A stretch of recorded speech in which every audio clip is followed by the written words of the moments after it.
My name is Lydia Collins, and the day my marriage cracked open was not during an argument or a dramatic confession. It happened in the middle of a real estate viewing while my husband and I stood inside a bright modern condo owned by a German expat. I pretended I did not understand a single word of what they were saying, but then I heard one sentence that split my world in half. For 15 years I had been the quiet wife, the agreeable one, the one who kept her head down, kept the house running, and tried not to disturb the peace. Ethan, my husband, liked it that way. He had a strong job, a strong voice, and a firm belief that he naturally knew better about everything. I had a modest accounting job at a small firm and a habit of tucking my thoughts away before they reached my lips.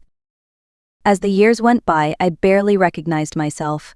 I moved through life softly, avoiding his irritation the way someone avoids sharp edges in the dark. I learned to make myself smaller in every conversation, every decision, every room. But that morning, as we rode the elevator up to the 12th floor of that sleek building, something in me shifted. It was faint, like a quiet tapping inside my chest, reminding me that the life I was living was not the only life possible. I did not know it yet, but I was about to hear the truth that would force me to face everything I had ignored, the truth that would push me toward the woman I had almost forgotten I could be. For most people, home is where they exhale.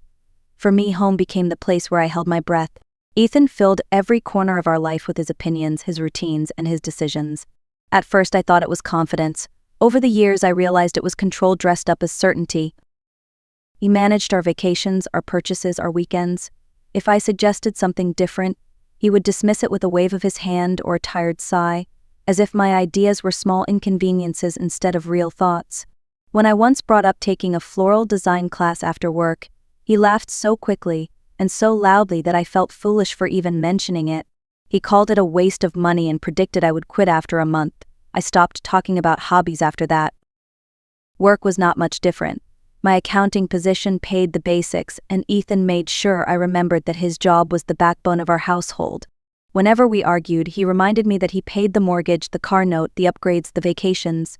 It was a reminder that came with a sting, as if my contributions were invisible unless he pointed them out. Even our evenings followed a predictable script.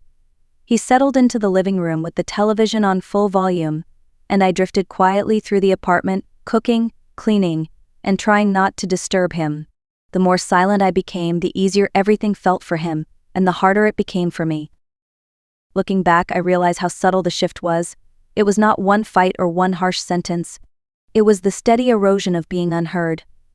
The slow fading of my voice inside a marriage that had once been full of laughter. And yet, I stayed. I stayed because I believed that patience might bring back what we lost. I stayed because I thought love meant trying harder. I stayed because I thought I was the problem. My turning point did not arrive with fireworks.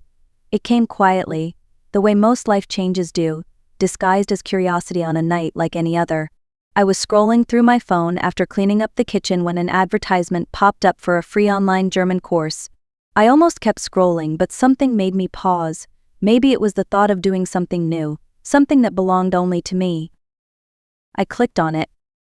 That small decision became the first doorway out of the life I felt trapped in. At first, I studied only 15 minutes a night, whispering simple words while Ethan watched sports in the living room. I always kept the bedroom door almost closed, letting the television noise cover the quiet sounds of my lessons. It felt exciting in a way I had not felt in years. My brain woke up. My thoughts stretched. I was learning something, not for work and not for Ethan, but for myself. 15 minutes turned into 30. Then an hour. Soon I had a notebook full of vocabulary and grammar charts, tucked carefully under a stack of blankets. My progress surprised me. I understood short videos without subtitles. I could read basic articles. The app I used even complimented my pronunciation, and each time it did, I felt a spark inside me grow. But I never told Ethan.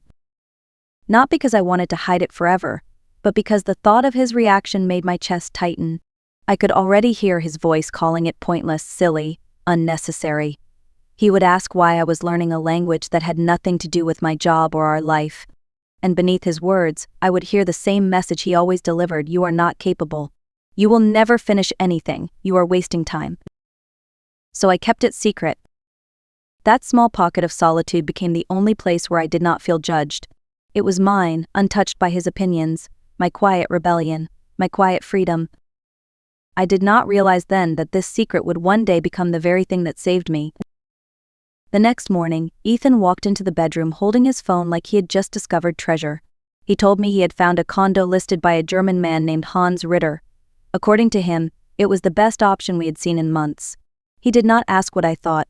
He simply announced that we would be viewing it the following day. I nodded the way he expected me to. When we arrived at the building, everything felt polished and new. The lobby smelled like fresh coffee and clean air. Ethan looked around proudly, as if he had built the place himself. I followed silently, holding my purse close, reminding myself of the plan. I would say nothing. I would pretend not to understand a word of German. I wanted to see how he spoke when he believed I could not hear the truth. Hans opened the door with a warm smile. He was tall, calm, the kind of man who made a room feel lighter. Ethan immediately switched to German, just as I knew he would. I stayed close to the wall and kept my expression neutral, listening as Hans welcomed us in and apologized for what he called a small mess, even though the apartment looked spotless. The more Hans spoke, the more carefully I listened. Ethan translated bits to me in English, but his versions were flat and incomplete. When Hans mentioned that the building management was excellent, Ethan told me they were only average.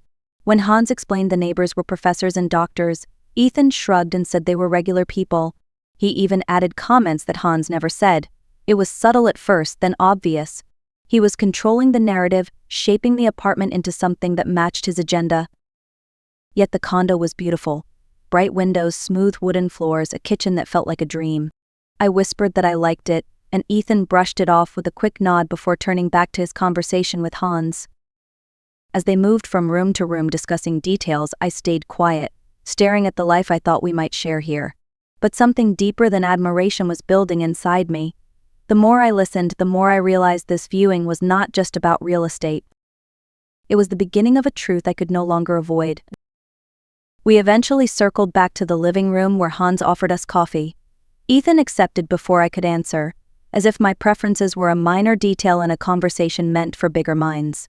I sat on the edge of the sofa, hands folded tightly in my lap, my heart beating hard enough that I felt it in my throat. Hans spoke warmly about his years in the condo, about returning to his family in Germany, and about wanting the place to go to someone who would take good care of it. Ethan translated none of that. He offered me the shortest versions possible, cutting out anything that might make Hans seem more human or sincere. Then the conversation shifted to paperwork, and I heard Ethan's tone grow sharper, more focused. Hans explained a common practice. Sometimes properties were registered under one spouse at first to make the administrative work easier. Nothing unusual, nothing suspicious. But then he asked Ethan directly if he wanted to consider that option. What happened next was the moment my world cracked open. Ethan leaned back slightly, lowered his voice, and said in German, "She does not need to know. She does not understand anything anyway. I am the one paying. I am the one deciding. It is none of her concern." I froze. My hands went cold. My cup trembled. Every word pressed into me like a blade. None of her concern. Not my home, not my future, not my life. I stared at the floor as Ethan continued the conversation with a relaxed confidence, unaware that the woman sitting inches away could feel her entire marriage coming apart thread by thread. In that moment, things inside me shifted. It was not anger at first. It was grief. The kind of grief you feel when you realize someone you trusted never truly saw you as an equal. For years, I had been shrinking myself, believing my voice just needed more patience or more kindness or more effort. But now I saw the truth. My voice had never mattered to him at all. And once you hear something like that, you cannot go back to pretending you did not. The drive home felt strangely quiet. Ethan hummed along to a pop song on the radio, tapping his fingers against the steering wheel as if the day had gone exactly the way he planned. Meanwhile, I stared out the window, replaying his words over and over until they formed a knot in my chest so tight I could hardly breathe. When we walked through the front door, he headed straight for the sofa. The television clicked on, filling the room with voices and noise. I stood in the hallway for a moment, gripping the strap of my purse. Normally, I would wait for a calmer moment. I would gather courage slowly, over hours or days, but something inside me no longer allowed silence. I stepped into the living room. Ethan did not look away from the screen. "We need to talk," I said. He sighed loudly, as if my voice were an interruption instead of a request. Can it wait, Lydia? I just sat down. No, not this time. He looked over at me, eyebrows drawn together. He was not used to hearing firmness in my tone. It startled him. I asked him directly whose name he planned to put on the deed. He blinked, confused, then quickly answered that of course it would be both of ours. He said it so casually that for a second I wondered if he truly believed his own lie. I told him what I heard, every word, in his language. The color drained from his face. He stood up slowly, as if unsure of how to arrange his features. You understand German, he muttered. Since when? The question did not matter. The betrayal did. I confronted him, forcing out the words I had swallowed for years. He defended himself with the same routine arguments. He provided for us. He handled things better. He knew how the world worked. I was overreacting. He paced the room, raising his voice, shifting blame back to me, anything to avoid looking at what he had done. But for the first time in our marriage, his words did not sink into me. They hit a wall. Because I finally had one. When I said I no longer trusted him, something in his expression fractured. He looked at me as if my defiance was the one betrayal he could not accept. But it was too late. He had already betrayed us both.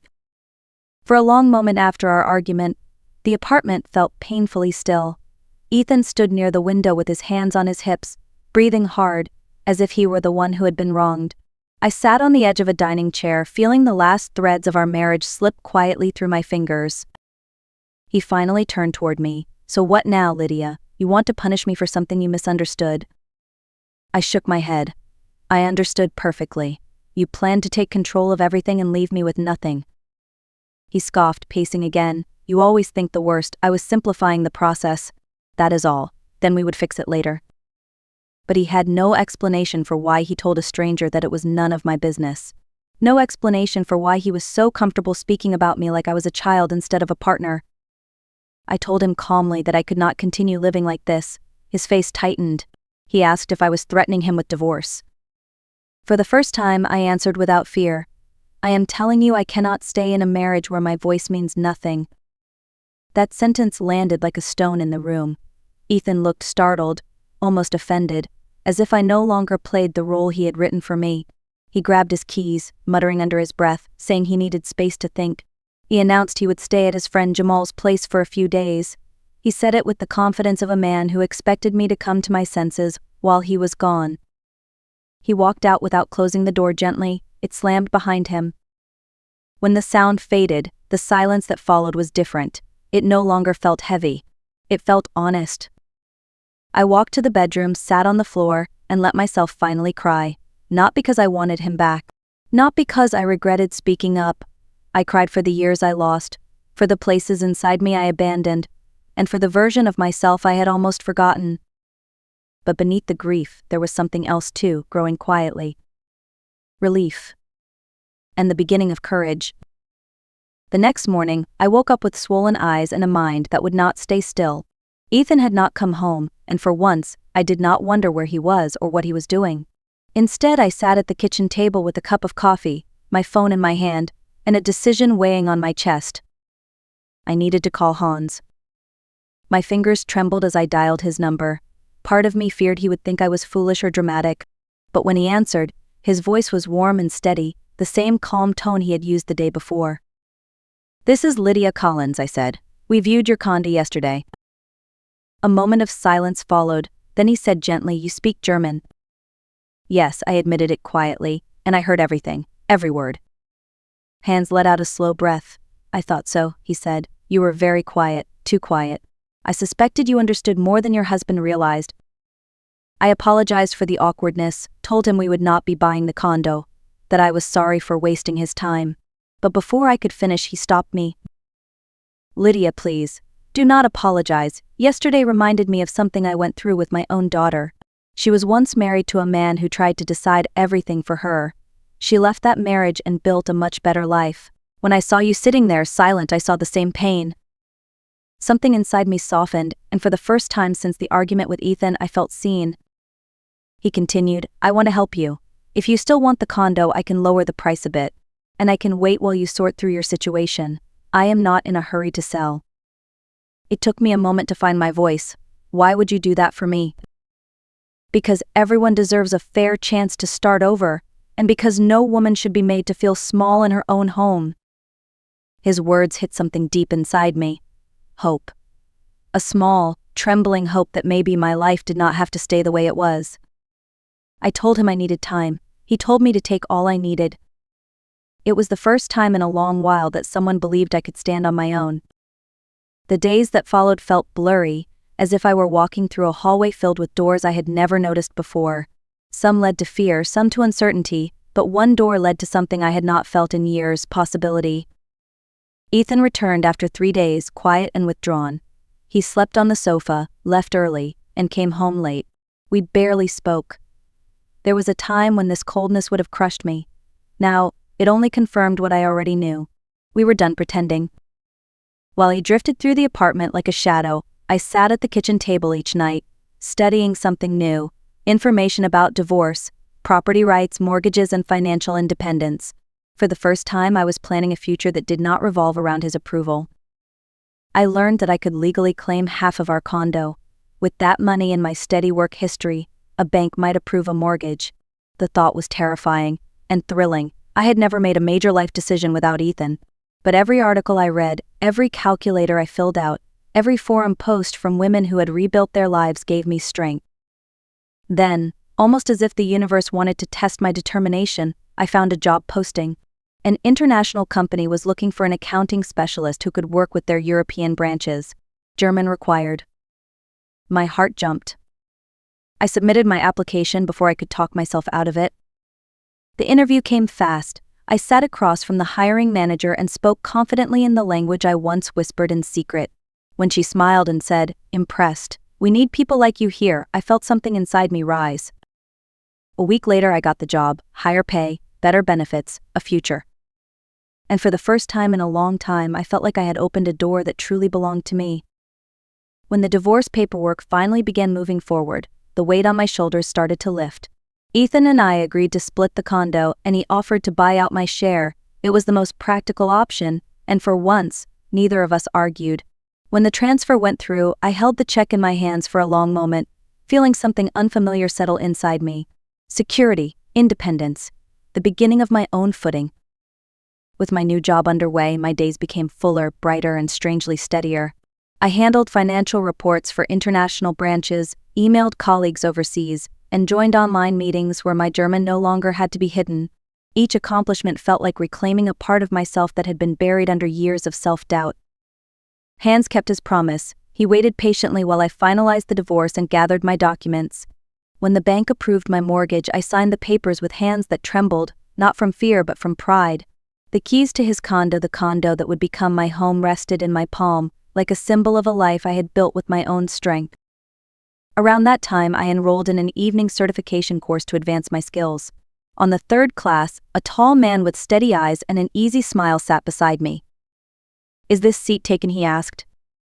"No, go ahead," I said. His name was Julian Brooks. Divorced, starting over, learning new things. When he spoke, he listened as much as he talked, something I was not used to. After class, we shared notes and walked to the parking lot together. It became a routine. Soon we were meeting early to study and staying late to talk about work, life, and second chances. Julian never pushed, never rushed. His presence was gentle, patient, and respectful. Being around him felt like taking a deep breath after years of holding it in. I was not looking for someone new. But life has a way of giving you exactly the reminders you need. That kindness exists. That respect is possible. That love does not have to hurt. A full year passed before I realized how far I had traveled from the woman I once was.